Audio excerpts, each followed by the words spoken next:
भगवते वासुदेवाय। रमा एकादशी का महात्म्य। विशेष कार्तिक मास के कृष्ण पक्ष की इस एकादशी को लक्ष्मी जी के नाम पर रमा एकादशी कहा जाता है। यह एकादशी दीपावली के 4 दिन पूर्व आती है। इस दिन भगवान श्री कृष्ण के केशव रूप की पूजा आराधना का विधान है।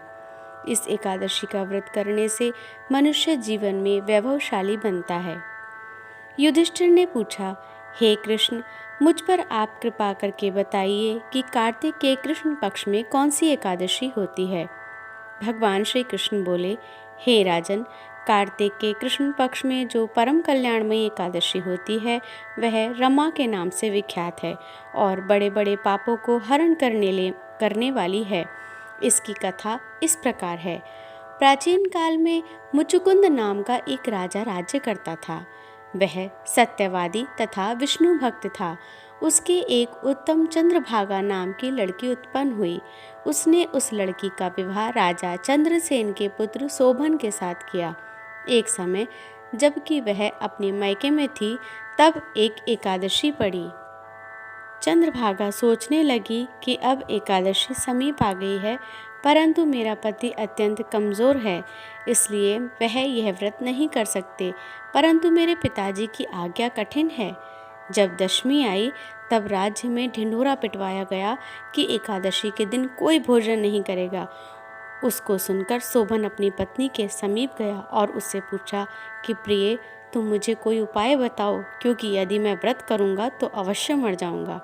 इस पर चंद्रभागा बोली, हे प्राणनाथ, मेरे पिता के राज्य में एकादशी के दिन कोई भी भोजन नहीं करता है।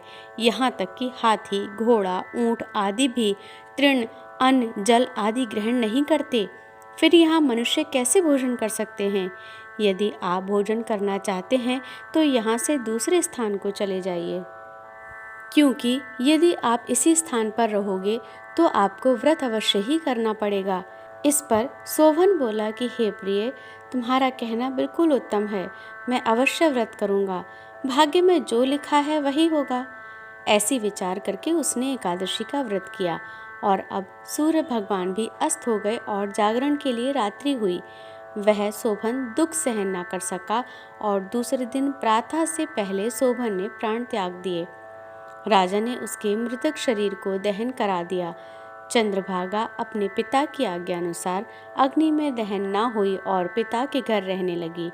रमा एकादशी के व्रत के प्रभाव से शोभन को मंदराचल पर्वत पर धन धान्य से युक्त तथा शत्रुओं से रहित एक उत्तम नगर प्राप्त हुआ।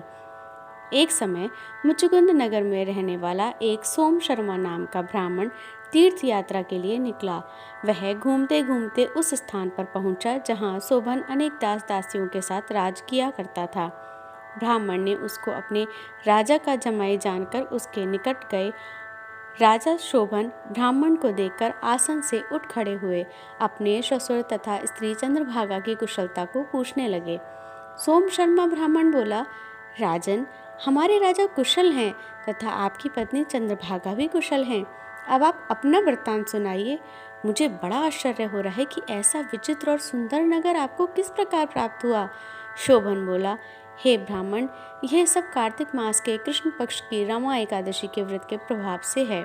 इसी से मुझे यह अनुपम नगर प्राप्त हुआ है, परंतु यह अस्थिर है।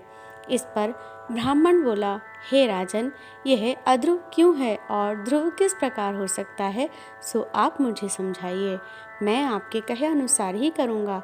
शोभन बोला, हे ब्राह्मण, मैंने श्रद्धापूर्वक व्रत किया था, उसके प्रभाव से मुझे यह नगर प्राप्त हुआ है। इस वृत्तांत को राजा मुचुकुंद की पुत्री चंद्रभागा से कहोगे तो वह इसको ध्रुव बना सकती है। ब्राह्मण ने वापस आकर चंद्रभागा और राजा से समस्त वृत्तांत कह सुनाया। इस पर राजकन्या चंद्रभागा बोली, हे ब्राह्मण, आप मुझे उस नगर में ले चलिए। मैं अपने पति को देखना चाहती हूँ। मैं अपने व्रत के प्रभाव से उस नगर को ध्रुव बना लूँगी। चंद्रभागा के वचनों को सुनकर वह सोम शर्मा ब्राह्मण उसको मंदराचल पर्वत के पास वामदेव के आश्रम को ले गया। वामदेव ने उसकी कथा को सुनकर चंद्रभागा का मंत्रों से अभिषेक किया।